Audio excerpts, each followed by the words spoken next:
কিছু কিছু মানুষের পাশের মধ্যে বসা যায় না শরীরের গন্ধের কারণে।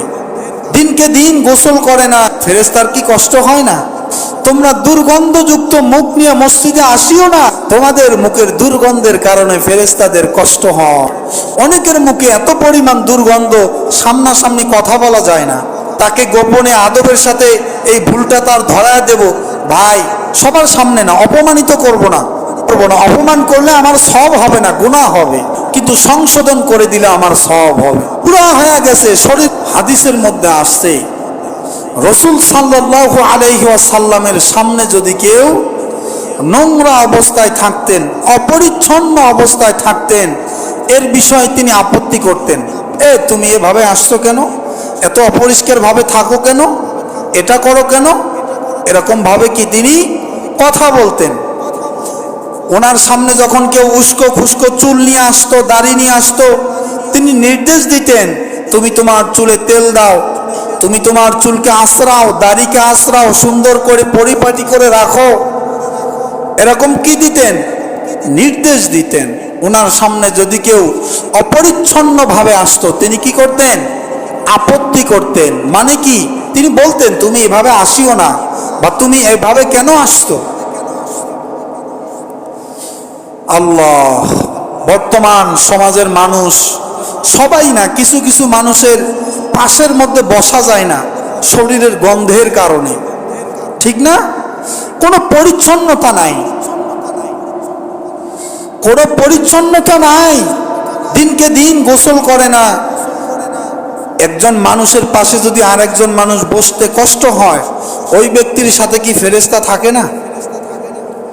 ওই ব্যক্তির সাথে কি ফেরেশতা থাকে না? অবশ্যই থাকে। ফেরেশতার কি কষ্ট হয় না? রাসূল সাল্লাল্লাহু আলাইহি ওয়াসাল্লাম তো হাদিসের মধ্যে বলছেন, তোমরা দুর্গন্ধযুক্ত মুখ নিয়ে মসজিদে আসিও না। কেন? যে তোমাদের সাথে ফেরেশতা থাকে, তোমাদের মুখের দুর্গন্ধের কারণে ফেরেশতাদের কষ্ট হয়। ফেরেশতাদের কি হয়? কষ্ট হয়।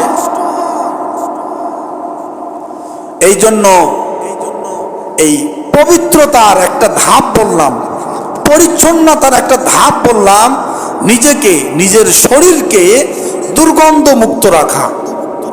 কি?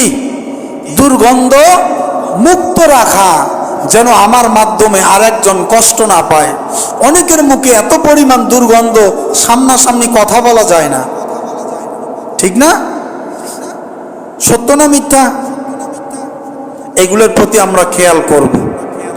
এগুলোর প্রতি কি আমরা খেয়াল করব। বা যদি দেখি একজন ভাই দিনকে দিন, মাসকে মাস, বছরকে বছর এভাবে জীবনযাপন করতেছে, তাকে গোপনে আদবের সাথে এই ভুলটা তার ধরায় দেব, ভাই সবার সামনে না, অপমানিত করব না। কি করব না? অপমানিত করব না। অপমান করলে আমার সওয়াব হবে না, গুনাহ হবে। মুসল্লিয়ান ইকরাম মনোযোগ দেন। অপমান করলে আমার কি হবে? কথা বলেন, কি হবে? গুনাহ হবে। কিন্তু সংশোধন করে দিলে আমার সওয়াব হবে। সংশোধন করে দিলে কি আমার সওয়াব হবে। ইমাম সাহেব মনে করেন একটা ভুল করছেন, আমি যদি এখানে দাঁড়ায় বলি, বসে বলি, এই এলাকাবাসী ভাইয়েরা, গতকাল সন্ধ্যার সময় ইমাম সাহেব দেখছি ওই কাজটা করছে, আমার কি গুনাহ হবে না? কথা বলেন না, কোনো গুনাহ হবে না। কিন্তু যদি ইমাম সাহেবকে আদবের সাথে গোপনে বলি যে হুজুর গতকাল যে কাজটা করছেন এটা মনে হয় ঠিক হয় নাই, একটু ভেবে দেখিয়েন, এতে আমার সওয়াব হবে। উদাহরণ দিলাম, মনে করিয়েন না যে আসলে ইমাম সাহেব কিছু করে ফেলেছে। তাহলে যারা দিনকে দিন, মাসকে মাস শরীরের দুর্গন্ধ নিয়ে চলাফেরা করে, মুখের দুর্গন্ধ নিয়ে চলাফেরা করে, এমন মানুষ অনেক আছে। বুড়া হয়ে গেছে, বুড়া হয়ে গেছে, শরীরের কোনো যত্ন নাই, মুখের কোনো যত্ন নাই, দাঁতের কোনো যত্ন নাই। আছে না এরকম মানুষ? তাদেরকে গোপনে একাকী তাকে ভুলটা ধরায় দেব, দাদা, চাচা, বাবা, ভাই, আপনার শরীরের এই অবস্থা, আপনার মুখের এই অবস্থা, আপনি একটু সুন্দর করে চলিয়েন, তাহলে মানুষের কষ্ট হবে না। বাচ্চারা, এই সোজা।